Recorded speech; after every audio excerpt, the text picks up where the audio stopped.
नमस्कार दोस्तों। दिल्ली विधानसभा के अंदर फांसी घर बने या किसी महापुरुष, किसी स्वतंत्रता सेनानी की तस्वीर लगे या कोई मूर्ति की स्थापना हो, ये सारी की सारी जो कार्रवाई होती है विधानसभा के अध्यक्ष के अधीन आती है। ये बात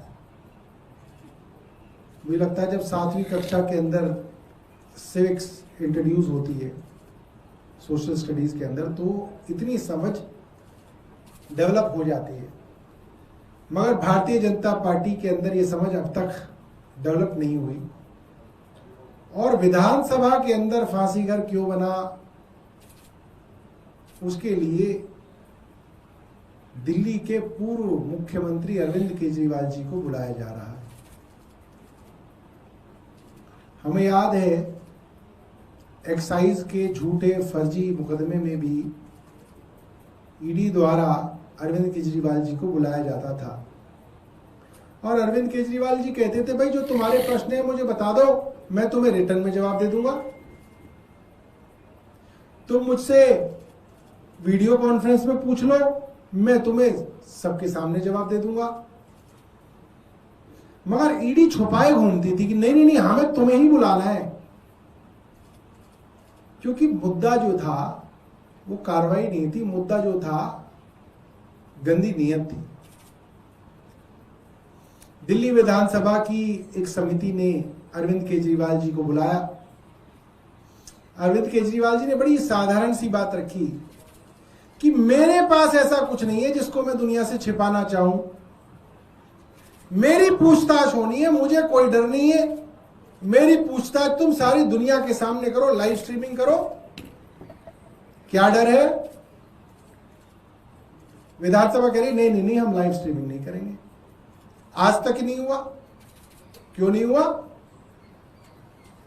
दिल्ली विधानसभा ने जब पीस एंड हार्मनी कमेटी बनाई तो उसकी बाकायदा लाइव स्ट्रीमिंग कराई गई, सबके सामने है।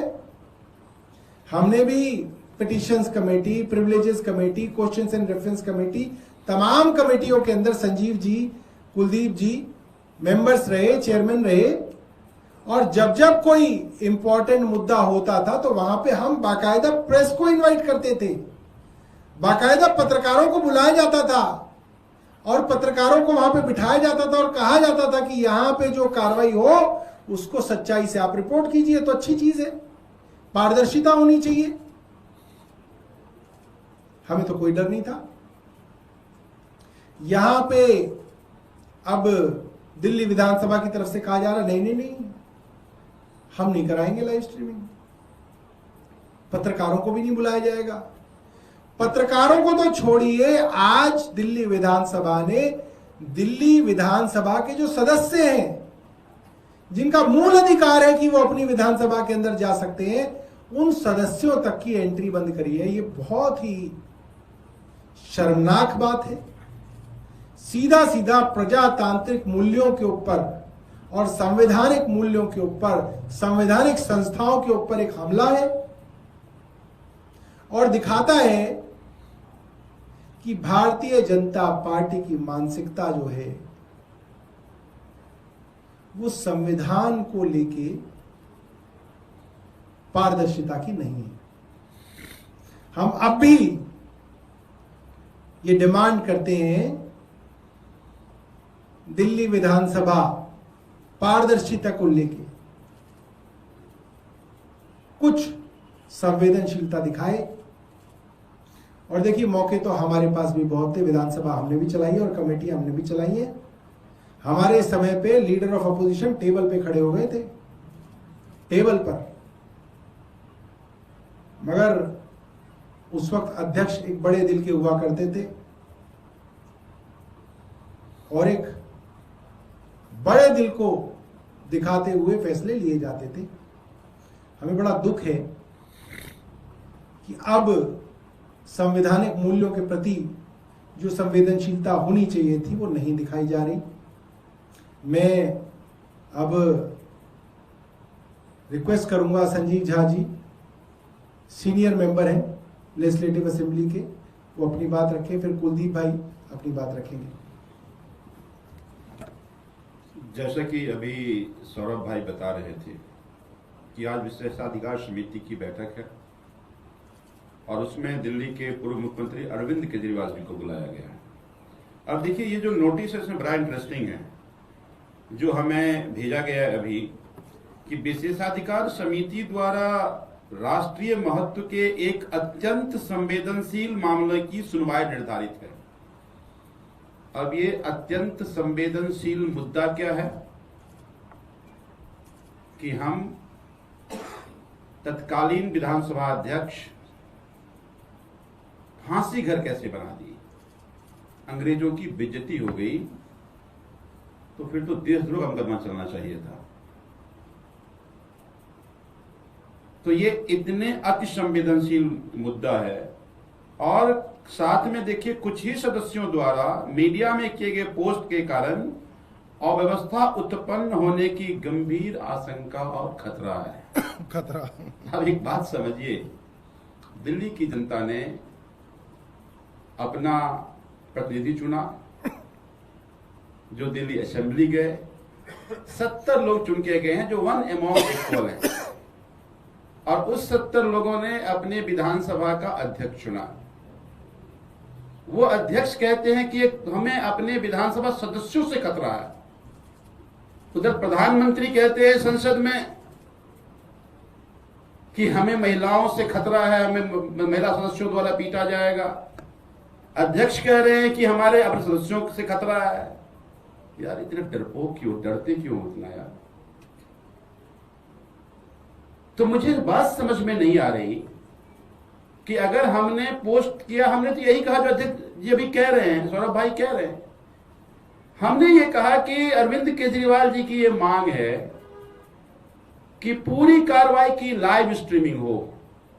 हमने कहा कि बिल्कुल जायज मांग है, दिल्ली की जनता को देखने का पूरा अधिकार है कि जिन सरकार को और जिन लोगों को दिल्ली की जनता ने चुना उनके लिए गंभीर विषय क्या है, दिल्ली के मुद्दे या अंग्रेजों की क्रूरता की निशानी फांसी का घर।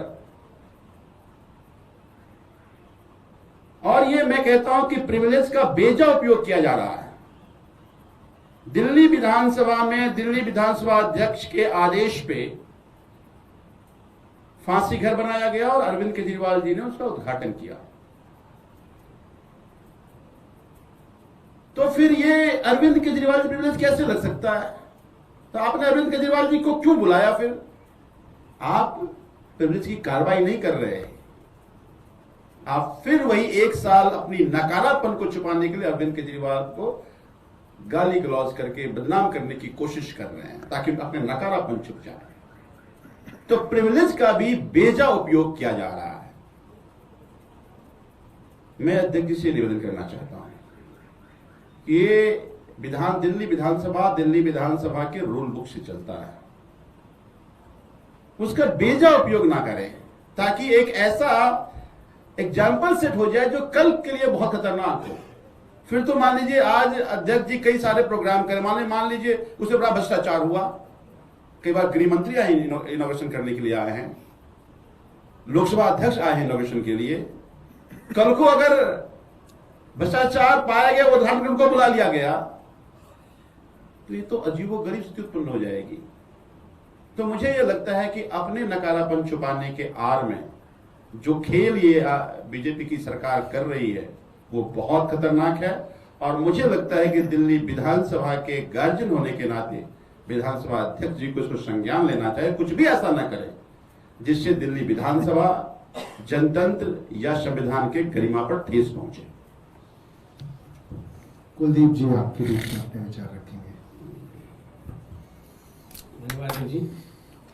और भारतीय जनता पार्टी का सबको पता है जो कैसे देश की संवैधानिक संस्थाओं का अपने राजनीतिकरण के लिए उपयोग करने का काम करती है। और ईडी और सीबीआई के बाद अब बारी है प्रिविलेज कमेटी की। आप देखिए कि कैसे दिल्ली के चुने हुए विधायक जिन्हें दिल्ली की जनता ने चुन के भेजा, वो विधानसभा किसी पार्टी की नहीं है, वो विधानसभा किसी एक व्यक्ति की नहीं है, वो विधानसभा दिल्ली के उन सब 2 करोड़ लोगों की है, उन जनप्रतिनिधियों की है जिनको चुन के विधानसभा भेजने का काम किया। और हमारे हर जनप्रतिनिधि का अधिकार है कि वो विधानसभा में किसी भी समय किसी भी वक्त जा सकता है। लेकिन आज तो प्रिविलेज कमेटी तो छोड़ दीजिए, दिल्ली विधानसभा के परिसर के अंदर चुने हुए विधायकों की एंट्री को बैन करना, आप ये मानिए कि सीधा सीधा देश की संवैधानिक मर्यादाओं को, परंपराओं को तार तार करने का काम भारतीय जनता पार्टी की सरकार आज देश में करने का काम कर रही है। और इधर डरते क्यों हो आप लोग? दिल्ली के एक भी मुद्दे पे जवाब देने के लिए तुम्हारे पास नहीं है। तुम लोगों ने 1 साल में बिजली पे, पानी पे, शिक्षा पे, स्वास्थ्य पे कोई काम तुम लोगों ने नहीं किया। दिल्ली में जगह जगह सीवर भरे हुए हैं, पानी की समस्याएं है दिल्ली के अंदर जगह जगह, लेकिन आप उस पर बात नहीं करोगे। आपको केवल और केवल अपनी राजनीतिक का प्रयोग करना है अरविंद केजरीवाल जी को बदनाम करने के लिए। और डरते भी तुम लोग इतना हो कि उन्होंने कहा कि आप उसका लाइव प्रसारण कर दीजिए तो तुम भाग खड़े हुए, तुम उससे डर गए।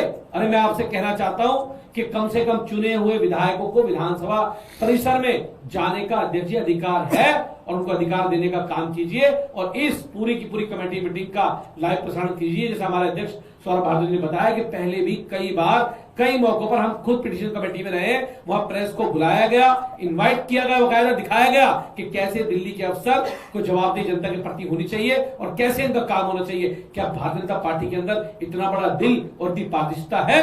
नहीं है, क्योंकि वो भ्रष्टाचार में डूबी हुई है, उसका एक एक कण भ्रष्टाचार में डूबा हुआ है, इसलिए उनकी ये हिम्मत नहीं है। तो मैं इसकी कड़ी निंदा करता हूं कि जैसे आज दिल्ली विधानसभा के परिसर में विधायकों की एंट्री को रोका गया है। ठीक है, थैंक यू। नहीं, अब जा रहे हैं, देखें जा रहे हैं क्या